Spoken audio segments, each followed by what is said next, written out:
The cold winter evening wrapped around the city like a heavy blanket as Michael, a bright-eyed 14-year-old with dreams of becoming a professional basketball player, made his way home from practice. His worn-out sneakers carried him along the familiar path by the Mississippi River, the same route he'd taken hundreds of times before. The street lamps cast long shadows across the empty sidewalk, and the gentle sound of flowing water provided a peaceful backdrop to his thoughts about the game-winning shot he'd made during practice. Michael clutched his basketball close to his chest, replaying the moment in his mind, when two police patrol cars suddenly pulled up beside him. The harsh glare of their headlights made him squint, his heart beginning to race as four officers stepped out. Something felt different about this stop. There was no friendly community officer smile, no casual questions about his day. Instead, their faces were hard, their movements aggressive. "What are you doing here?" one officer demanded, his hand resting on his belt. Michael's voice trembled as he explained he was just heading home from basketball practice, pointing to his school gym visible in the distance. But they weren't listening. They surrounded him, their shadows towering over his small frame. The winter wind whipped around them as they began questioning him about recent break-ins in the area. Michael kept his responses polite and clear, just like his parents had taught him. "Sir, I don't know anything about that." "I'm just going home from practice," he repeated, trying to keep his voice steady despite his growing fear. One officer grabbed his backpack, roughly dumping its contents onto the ground, just his school books, gym clothes, and a water bottle. Nothing suspicious, nothing illegal. But instead of backing off, they grew more aggressive. Michael could feel tears welling up in his eyes, but he blinked them back, remembering his father's words about staying strong in difficult situations. What happened next seemed to unfold in slow motion. Two officers grabbed his arms while another snatched away his precious basketball, the one his father had given him before leaving for military service overseas. "Think you're tough, kid," one sneered as they dragged him toward the river's edge. Michael's pleas echoed across the empty street, but no one was there to help. The icy water hit him like 1,000 needles. The officers' laughter mixed with the sound of splashing as they watched him struggle in the frigid river. Michael's winter coat quickly became waterlogged, pulling him down. He fought against the current, his legs kicking desperately as he tried to keep his head above water. By some miracle, he managed to grab onto a low-hanging branch near the riverbank. His fingers, numbed from the cold, gripped it with all the strength he had left. He could hear the police cars driving away as he pulled himself onto the muddy shore, his entire body shaking uncontrollably. Soaked and shivering, Michael stumbled through the dark streets toward home. His wet clothes froze in the winter air, and his teeth chattered so hard he thought they might break. But something else was broken too, his sense of safety, his trust in those who were supposed to protect him. When he finally reached his front door, his mother took one look at him and broke down in tears. She wrapped him in warm blankets while calling for help, her hands shaking as she dialed the phone. Neither of them knew that this terrible night would soon spark a movement for change, or that Michael's father's position would bring a spotlight to their small community's darker struggles. That night, as Michael lay in his bed, still trembling despite the pile of blankets, he thought about all the other kids who might have faced similar treatment but didn't have anyone to speak up for them. He made a silent promise to himself that someday, somehow, he would help make sure this never happened to anyone else. The security camera footage from a nearby storage facility had captured everything. Soon the truth would come out, and those officers would learn that their actions would have consequences they never imagined. But for now, Michael drifted into an uneasy sleep, his mother keeping vigil by his bedside, both of them unaware that their fight for justice was just beginning. The morning after Michael was thrown into the river, his mother Lisa paced their living room, her phone pressed tightly against her ear. She'd been calling everyone. The police department, hospitals, neighbors, and Michael's basketball coach. Her son was running a high fever, still shaking from his terrible experience, but that was only the beginning of their ordeal. "My son was assaulted by police officers last night," she explained for what felt like the 100th time, her voice growing hoarse. "I need to file a complaint." But each call seemed to lead nowhere. Some people hung up, others transferred her to voicemail boxes that were full, and a few simply told her there was nothing they could do without proper evidence. Word spread quickly through their tight-knit community. Mrs. Thompson from next door brought over hot soup and extra blankets. Michael's basketball teammates and their parents started showing up, offering support and sharing their own stories of encounters with those same officers.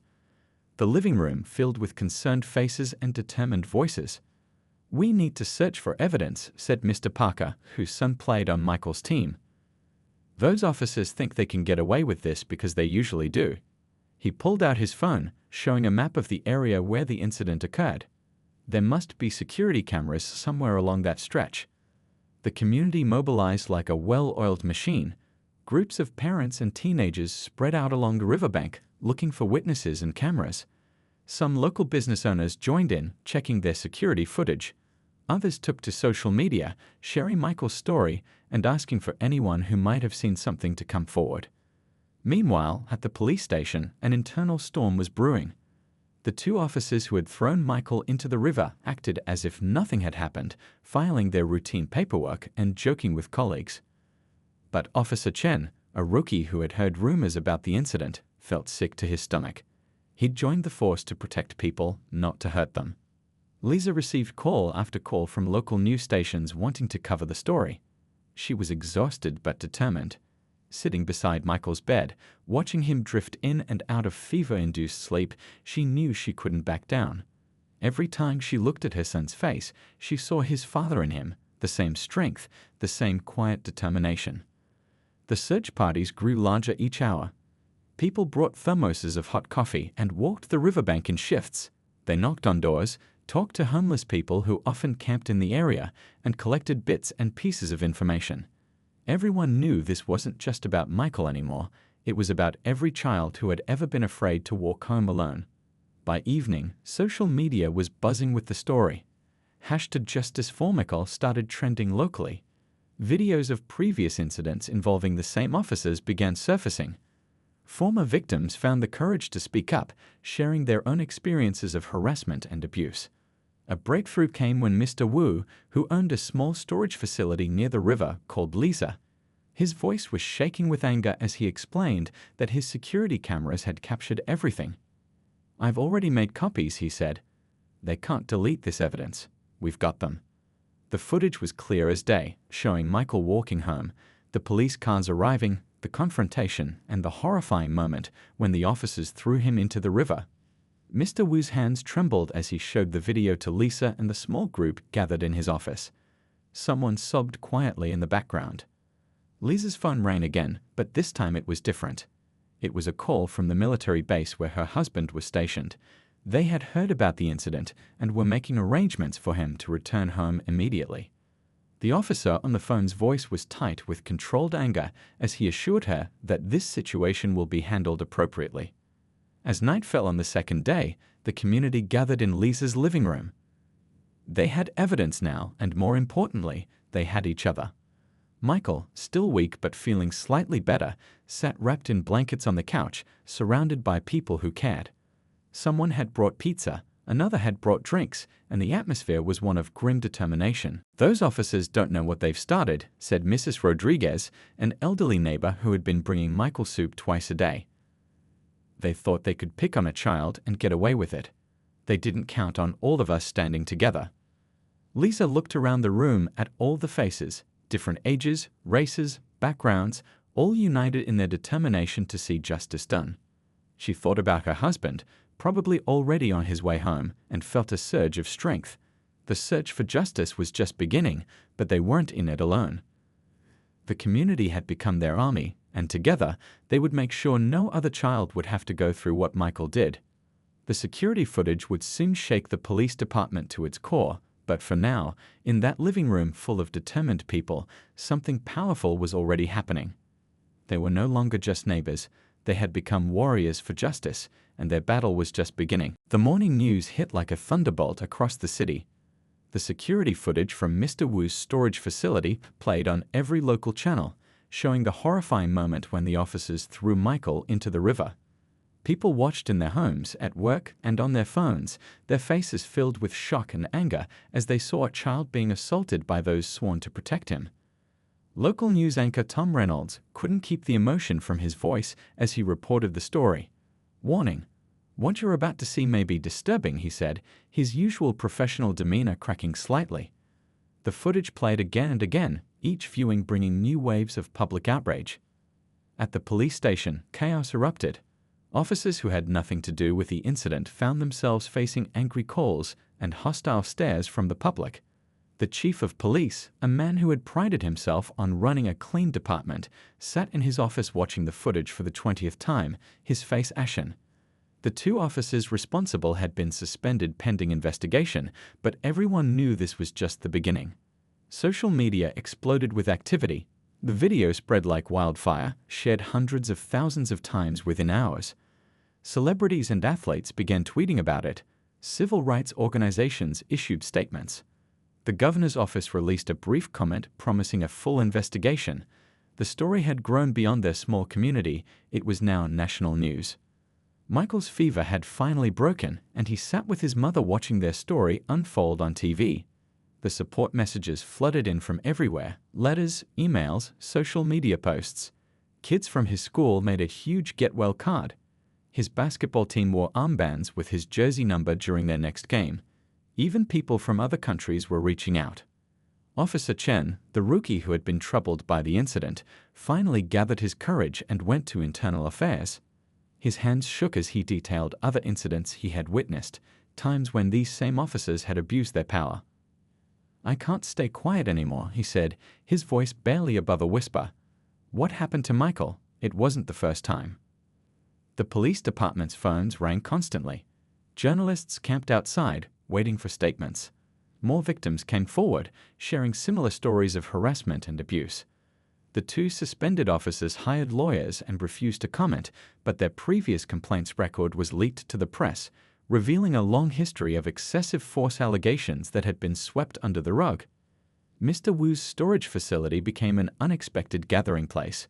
People brought flowers, cards, and signs, creating a makeshift memorial. Children left their basketball jerseys. Parents brought their kids to teach them about standing up for what's right. The small security camera that captured everything became a symbol of truth and accountability. Lisa received a call from a major civil rights attorney offering to take their case pro bono.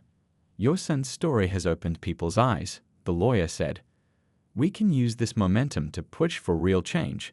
Community leaders organized peaceful protests. Students staged walkouts. The message was clear: enough was enough.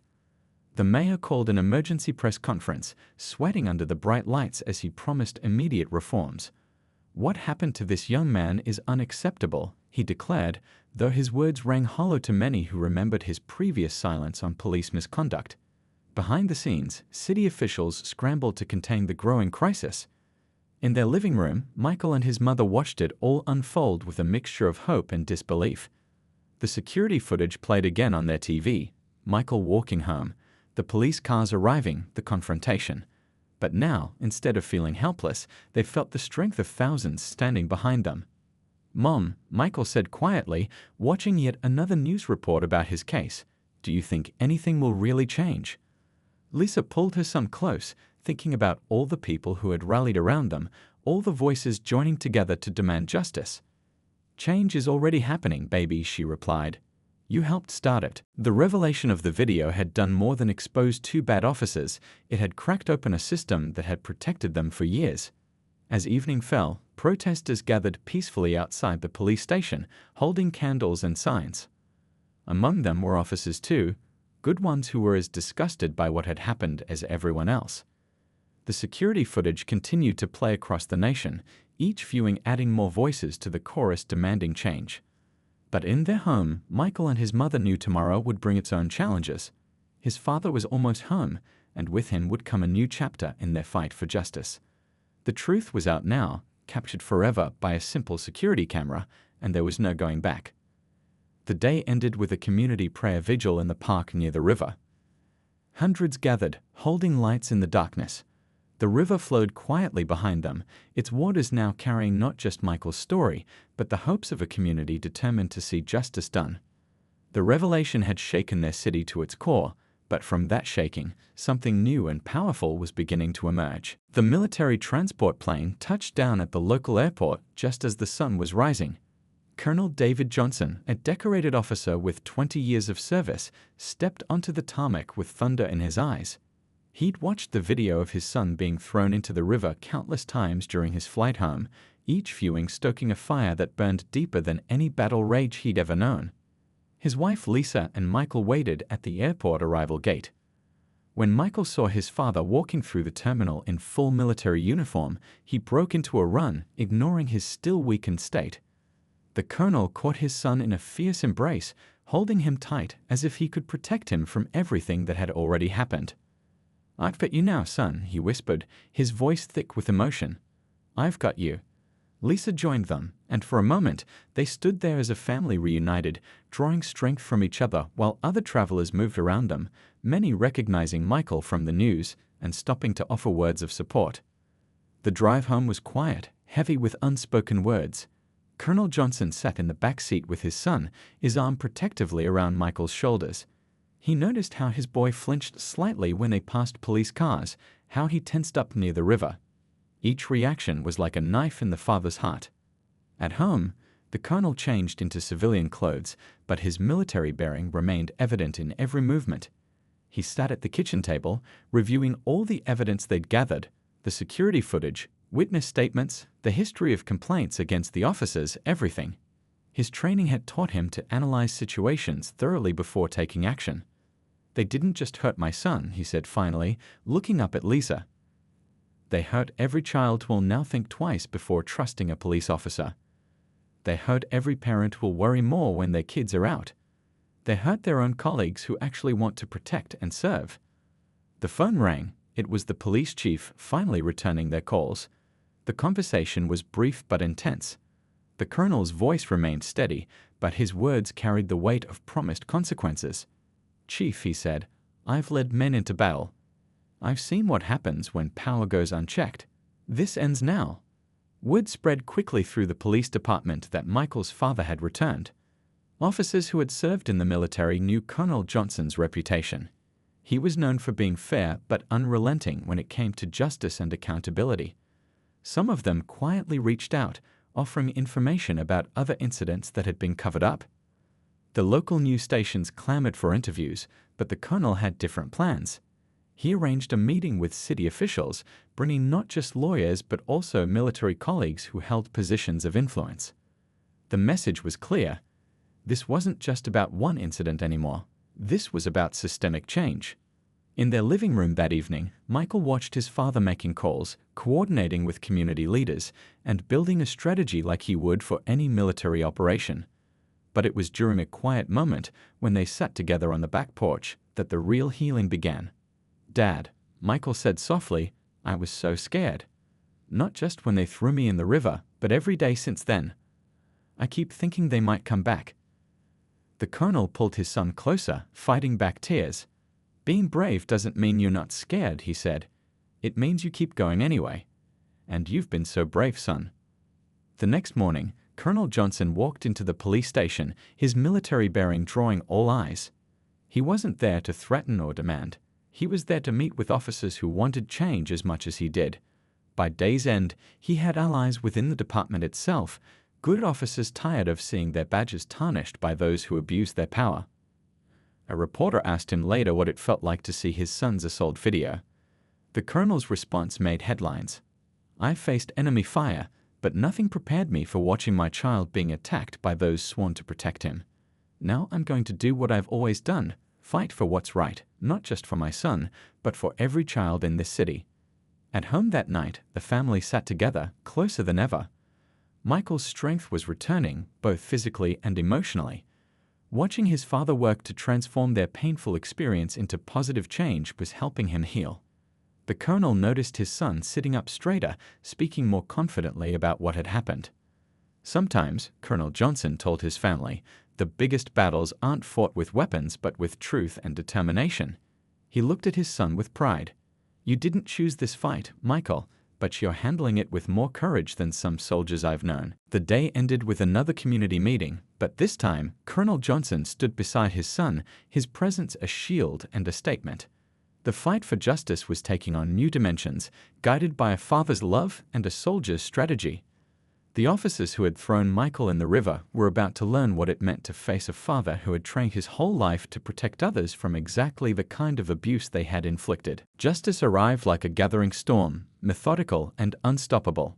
Colonel Johnson sat in a meeting room at City Hall, surrounded by lawyers, civil rights leaders, and reform-minded police officers. The evidence spread across the table told a story bigger than his son's assault. It revealed a pattern of abuse that had gone unchecked for years. These incidents weren't isolated, said Lieutenant Thompson, one of the good officers who had stepped forward. Every time we tried to report misconduct, the complaints disappeared. But now, with your son's case and the video evidence, they can't hide anymore. The investigation expanded rapidly. Internal Affairs investigators, spurred by public pressure and the colonel's influence, uncovered dozens of similar cases. Officer Chen's testimony proved crucial, providing insider details of how complaints were buried and witnesses intimidated. His courage inspired other officers to break their silence. The police chief's office became a revolving door of officials and investigators. The once powerful man now looked smaller, his authority crumbling as each new revelation emerged. "We had no idea," he kept saying, but the evidence suggested otherwise. His resignation would come within days. Meanwhile, Michael's story had sparked a movement. Students organized peaceful protests. Community leaders held forums on police reform. Even retired police officers came forward, sharing their own frustrations with a system that protected bad actors at the expense of public trust. Colonel Johnson worked tirelessly, using his military connections and leadership experience to push for change. He met with state legislators, police academy trainers, and community advocates. "We're not here to destroy the police department," he explained during one crucial meeting. "We're here to make it better, to restore trust between officers and the community they serve." The two officers who had attacked Michael faced their own reckoning. Their past victims came forward, emboldened by the public support for Michael. The officers' personnel files revealed a history of excessive force complaints that had been dismissed or buried. Their arrogance crumbled as they faced not just criminal charges, but the unified anger of a community they had betrayed. Lisa organized support groups for families affected by police misconduct. Their living room became a gathering place for people sharing stories they'd been afraid to tell before. Michael listened to these stories, understanding that his experience, though traumatic, had become a catalyst for essential change. The media coverage shifted from simply reporting the incident to examining the broader issues of police accountability. National news teams arrived, interviewing Colonel Johnson about his unique perspective as both a military leader and the father of a victim. His measured, strategic approach to reform earned respect from all sides of the debate. Inside the police department, changes began taking hold. New oversight committees were formed, including civilian members. Training programs were overhauled to emphasize de-escalation and community engagement. Officer Chen, once afraid to speak up, became an instructor in police ethics. The city council held emergency sessions to pass reform measures. Body cameras became mandatory. An independent review board was established. Complaint procedures were simplified and made more transparent. The colonel's military experience proved invaluable in restructuring the department's chain of command to prevent cover-ups. In schools, programs were developed to rebuild trust between young people and law enforcement. Good officers visited classrooms not just as authority figures, but as community members committed to positive change. Michael's basketball team hosted a game where police officers played alongside students, a small step toward healing deep wounds. The colonel frequently found himself working late into the night, reviewing policies and procedures, identifying weaknesses that had allowed abuse to flourish. But he always made time for his son, understanding that Michael's healing was as important as any systemic change. "Dad," Michael asked one evening, "do you think things will really be different now?" The colonel looked at his son, seeing not just a victim, but a survivor whose courage had opened the door for change. "They're already different," he answered, "because people like you were brave enough to stand up and tell the truth." The reform process wasn't easy. There was resistance from those who benefited from the old system, but the momentum for change proved stronger than the forces trying to maintain the status quo. The colonel's military background had taught him that the hardest battles were often the most important ones to fight. As spring approached, the river where Michael had been thrown began to thaw. The spot that had been a scene of trauma was transformed into a memorial garden, with benches where people could sit and reflect on the importance of justice and community. It stood as a symbol of how something positive could grow from even the darkest moments. The fight for justice was moving forward, driven by a father's determination, a community's unity, and a son's courage. The path ahead was long, but they were no longer walking it alone. Change was happening, one policy, one person, one day at a time. The day of reckoning arrived on a bright spring morning. The courthouse steps were crowded with community members, reporters, and activists.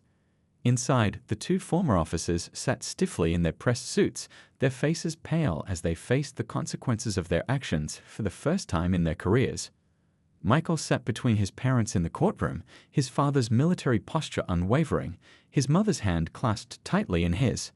The evidence against the officers was overwhelming. The security footage, witness testimonies, Officer Chen's detailed account of their history of misconduct, and dozens of previously buried complaints that had finally come to light. The prosecutor, a determined woman who had worked closely with Colonel Johnson, presented a case that went beyond Michael's assault.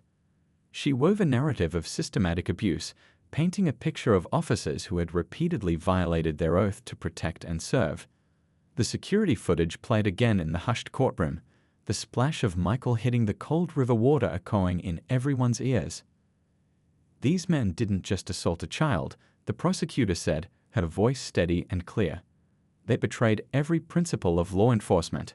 They betrayed their badges, their colleagues, and their community. Most importantly, they betrayed the trust of every young person who should be able to look to police officers for protection, not fear them. The defense lawyers tried to paint the incident as a momentary lapse in judgment, but their arguments fell flat against the mountain of evidence showing a pattern of abuse. When Officer Chen took the stand, his testimony about the department's culture of silence and cover-ups left many in the courtroom shaking their heads in disbelief. During a break in the proceedings, Michael and his father stood in the courthouse hallway. "You doing okay, son?"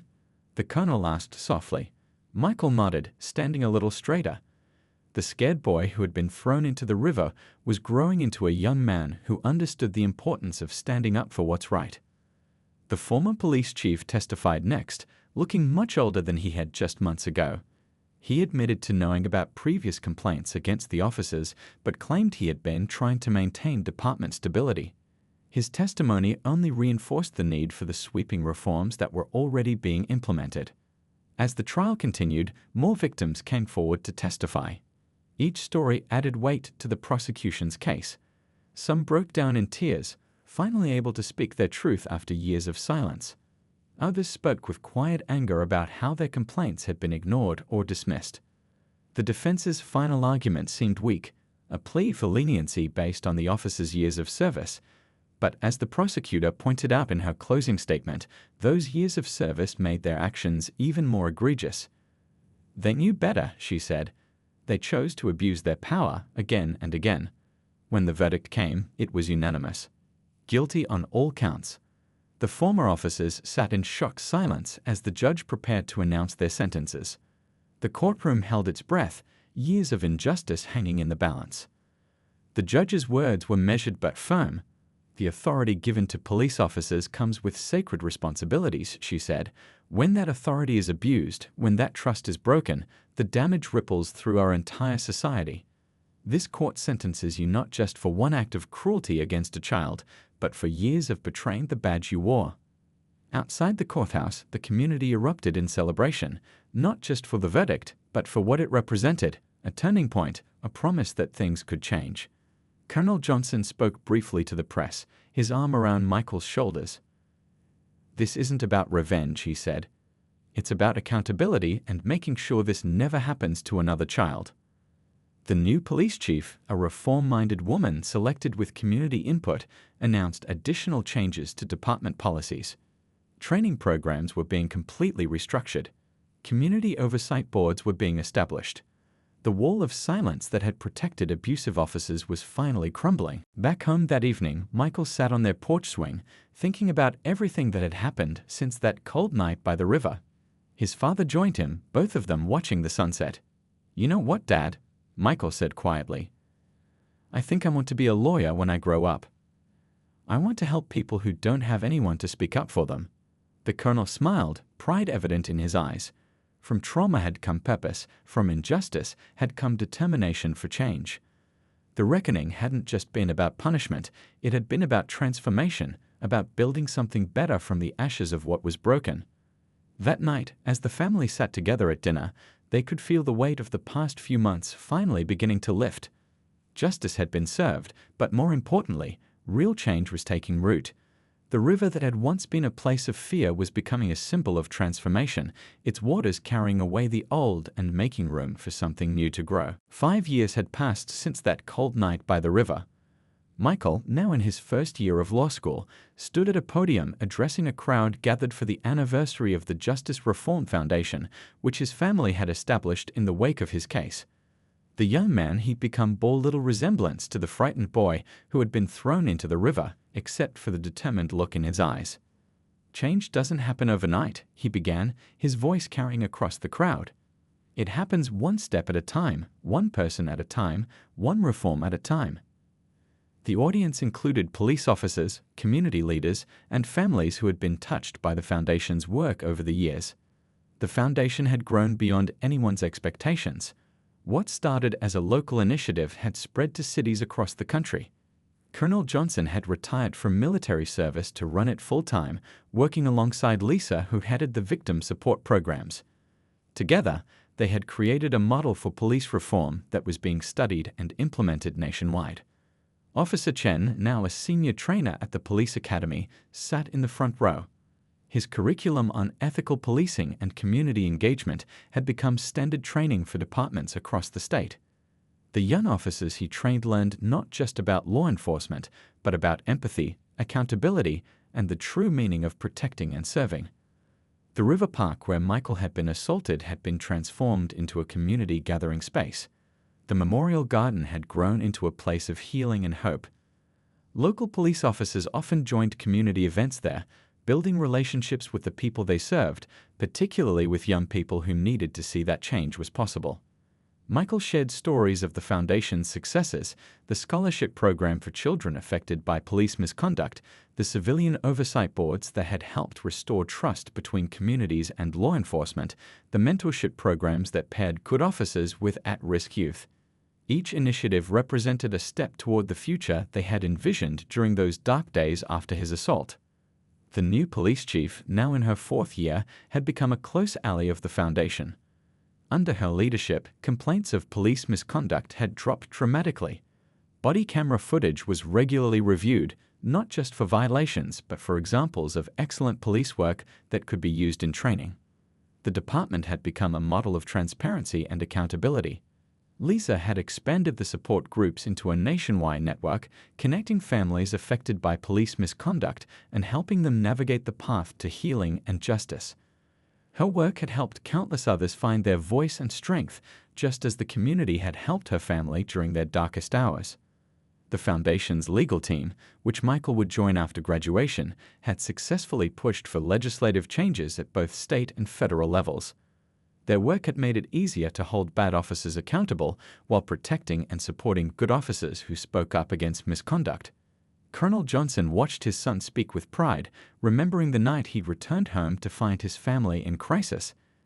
The anger that had driven him then had transformed into something more powerful, a commitment to lasting change that would protect future generations. Michael concluded his speech by announcing the Foundation's newest initiative, a program to help other cities implement the reforms that had worked so well in their community. "What happened to me was terrible," he said, "but it led to something important. It showed us that change is possible when people come together and refuse to accept injustice." After the ceremony, families gathered in the park by the river. Children played basketball with police officers on the court that had been built there. Community leaders chatted with department officials about upcoming projects. The wall of distrust that had once divided them had been replaced by bridges of understanding. That evening, Michael walked along the riverbank with his parents, remembering. The water no longer held fear for him. Instead, it represented transformation, the way something painful could lead to healing and growth. "You know," he said to his father, "I used to think that night was the worst thing that could happen to me. Now I understand it was just the beginning of something bigger than all of us. The Foundation's work continued to expand, touching more lives, changing more systems, building more bridges. What had started with one boy's traumatic experience had grown into a movement that was reshaping the relationship between police and communities across the nation. The legacy they had built wasn't just about justice, it was about hope, about showing that positive change was possible even in the face of deep-rooted problems. As the sun set over the river, Michael thought about all the young people who would never have to face what he did, thanks to the changes they had fought so hard to achieve. The story that began with an act of cruelty had transformed into one of healing, reform, and redemption. The river flowed on, carrying with it not memories of fear, but promises of a better future for all.